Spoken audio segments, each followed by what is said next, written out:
So, it's been less than a week since the U.S. election results. And how many of you are familiar with what used to be talked about as the 5 stages of grief? Anybody? What are some of the stages? Anybody know? Shout them out. Anger, denial, bargaining, depression, I think I heard. What was the last one? Oh, acceptance, right. We're not there yet.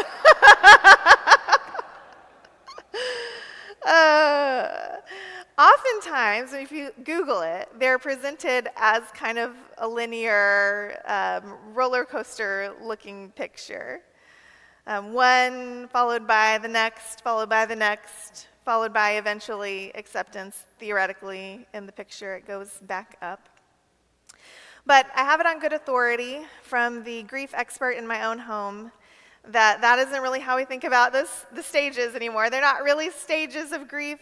Can more accurately be thought of as a tornado of grief. Does anybody resonate with that? And you've experienced that tornado of grief in your own life in lots of different ways and times over the years. And I think that this week we're watching a kind of collective tornado of grief that so many of us are feeling, and that so many who we love and people that we trust and that we care about are going through. Asking questions like, is my marriage safe? Is half the country actually blatantly racist? Can I get health care if I need it as a woman, as a trans kid, as a disabled person? We're going through all of these emotional responses in a tornado of grief, or many of us are, and all of those are legitimate. So I want to start by saying that. There's no order to the tornado, and there may not be a clean end. You may have moments of acceptance and then go straight back into anger or whatever it is. Denial, avoidance, anxiety, checking on your passports, thinking about moving to Canada, right? There are all kinds of ways that we grieve and all kinds of things that are going through our minds in the tornado of grief. And I feel the tornado of grief even inside myself, those different pieces, different emotions, those listed and more, kind of knocking up against each other, kind of like disorienting me even on an internal level. So I think it should be no surprise that when we come together with other people, those places where we find ourselves at any given moment may knock up against each other's emotions. They're all very valid, right? If you're on social media, you may see a lot of infighting about how we should be grieving, right? Anger versus depression, or denial versus blame, or action versus flight, right? And we're going to run into those things bumping into each other anytime we're grieving, and I think we might notice it more because it's such a big scale, such a collective scale, and people have different experiences that we're all bringing to the time that we live in right now.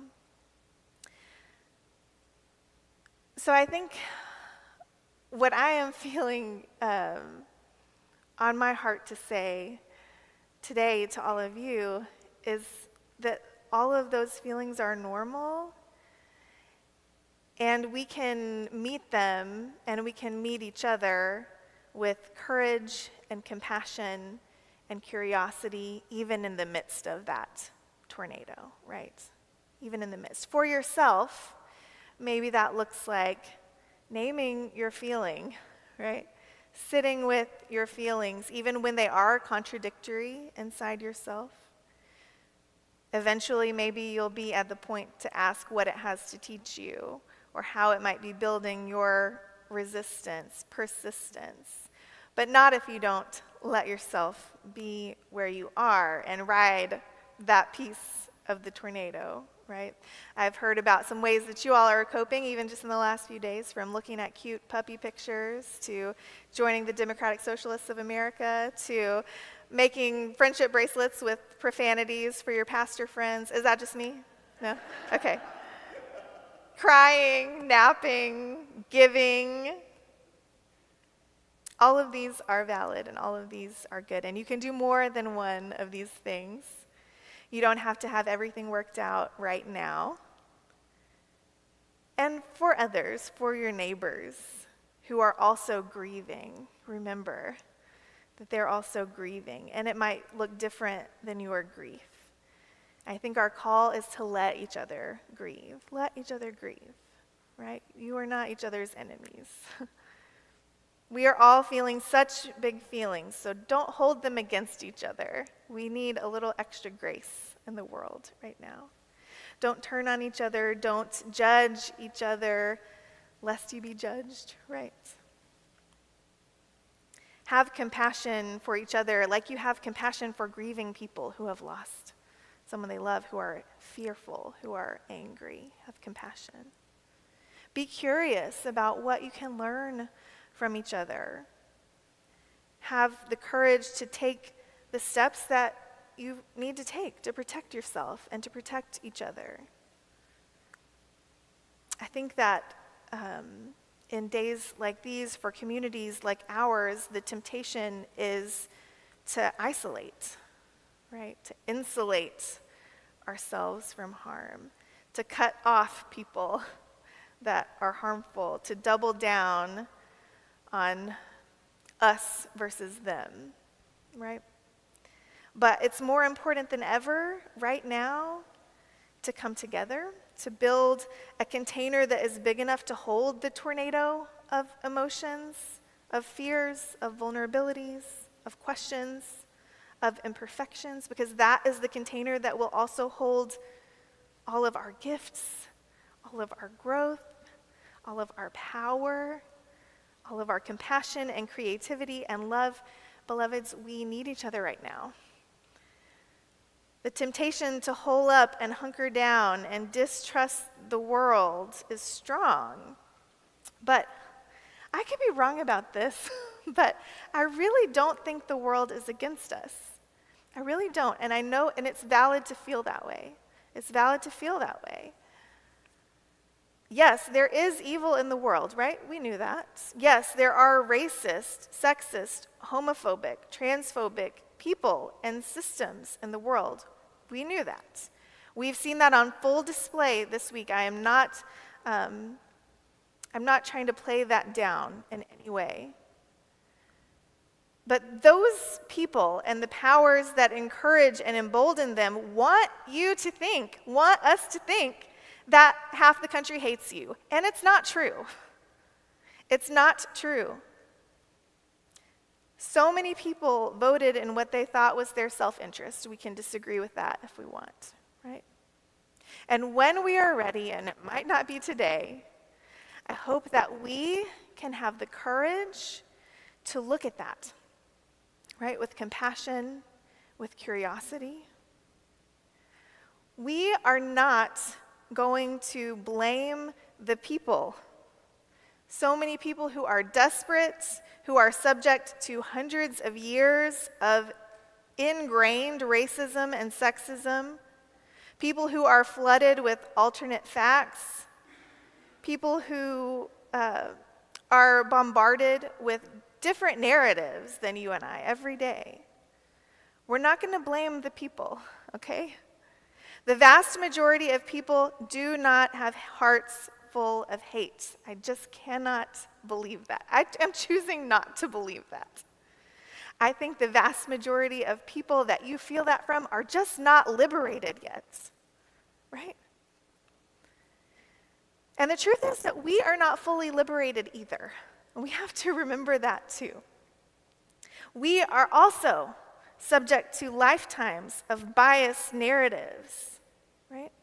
We are also flooded with biased media. We are also not doing the work that we may not even know we need to be doing, right? We are also not hearing from impacted people. We can have compassion. We can have curiosity. I don't think that anyone here who voted for Harris voted for Harris because you hate Palestinian children. I don't believe that about you. I don't believe that about myself, right? Although it is valid for people whose homes and families have been demolished by a Harris-Biden administration to feel that way, right? They can feel that way, and we can say that's valid, right? I don't think that most people that voted for Trump because they hate women, or because they hate black folks, or because they hate queer folks, right? They voted for Trump because they thought, they believed the story that he would help them pay their rent, right? Do you know how many people contact the church every week looking for help just paying their rent? We don't know what we don't know. We don't hear the stories that are not in front of us. We are used to hearing each other's stories because we are here for each other. But there are stories of people that we are ignoring here in this place too.